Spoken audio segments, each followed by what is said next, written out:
We have permission.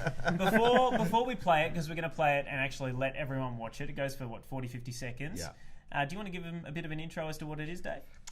Okay, well, this is a film that I have made.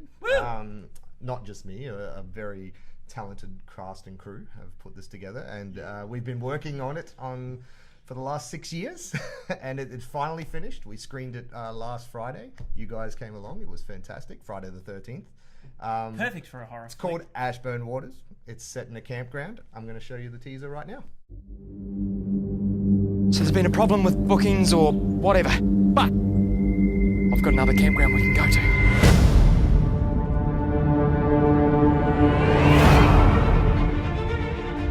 And the best part is, we have it all to ourselves.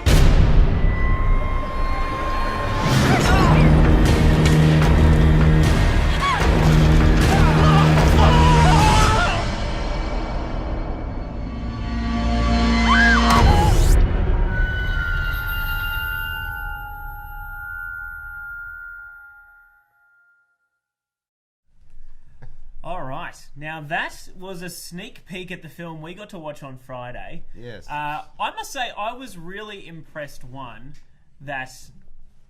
were able to make a feature film in the first place, but huge. that it actually had a lot of the character development that you would expect. Like, that must be so hard to write.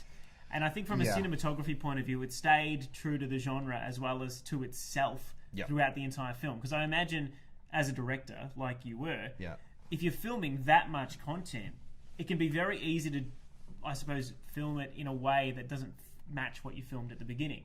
That's and true. vice versa. Yeah. You know? Well, to save that, we storyboard the entire film. So You I storyboarded actually the entire thing? storyboarded the entire cut of the film. So every time the film cuts, I've drawn like a little stick figure picture. You're kidding So me. I knew exactly how we wanted to shoot it. The cinematographer was on the same page the whole way.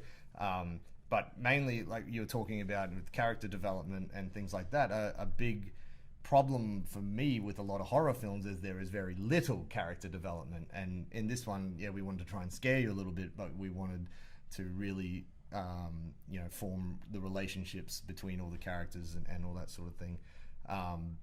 Which is what I really care about. So it took a couple of drafts, it took a couple of goes and a couple of bad drafts. But I think we've got it to a point where it worked. One thing I always dislike about horror films is sometimes it feels like getting the characters to the situation in which they will face the horrors. Find their demise. It can be really forced. Yeah. But I actually think because you used a human element in this film, and I don't want to spoil it, but basically because one of the characters who's trying to get the band back together is so desperate to get the band back together that when his plans don't work out, he thinks, well, I'm just going to go to this campground, sure, it's going to be fine. I actually thought that was a really good way to get the characters to the place that you needed them to be. So No one just goes to a campground like this. no, but Well, the idea for those who don't know is that Ashburn Waters is a campground that has been shut down because of unexplained murders, and then this old group of high school friends meet up there, and that's what you're talking about. despite the fact that he's warned, he's been clearly told warned. It's like many he's like, times. look, our campground is full. The one down the road is completely open. There were some mysterious murders there, though, and he's like, but it'll be free. great. That whole first scene of the film, you shot it during school?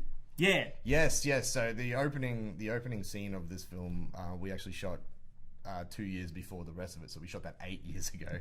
I was at film school, and it was my end of year project. So we all got to choose like something to film as like something we could take out as a show reel sort of thing. And I'd already made a few short films by this point, and I was like, you know what, let's go big. Originally I wanted to shoot the whole film, which was way too big, obviously, because it took me 6 years to get it done. But we shot the opening scene, which you can actually find on YouTube. If you look up Ashburn Waters, you'll find it. And we used that to get some financial backing to do the rest of the film. Yeah. And I've kept it in there because we loved it so much. And, Yeah, well, it worked so well. it fit in, didn't it? Yeah, because I was a little worried that it wouldn't match with the rest of the film, but I think it does. I thought it did really well because it's essentially like a a flashback almost. You know what I mean? It's the prequel to the film. That's right. Yeah, proper. yeah. It's the Colin Trevorrow's Battle at Big Rock. Well, look, I really enjoyed it. My fiance thanks, did as man. well. The one thing that she pointed out on the way home is, your real bitchy character. She's like, she reminded me a bit of Kim from Kath and Kim at points.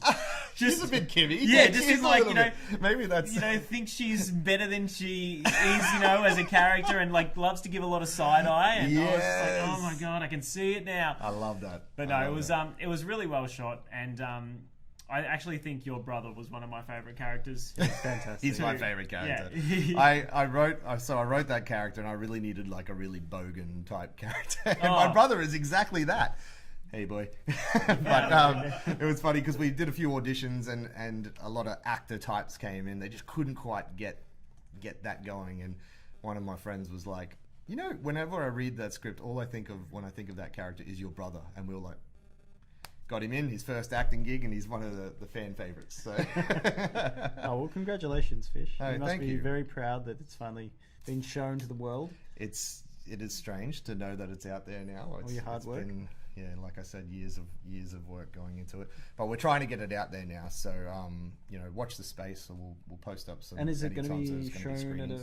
a festival anytime There soon? is a festival coming up called the Bayside Film Festival, which we'll be showing at in Brisbane, in Melbourne here in Bayside. On, I believe it's October 5th, but I'll have to check the Yeah, we can share a link. dates there. Yeah, but any other screenings, I'll let you know. Cool.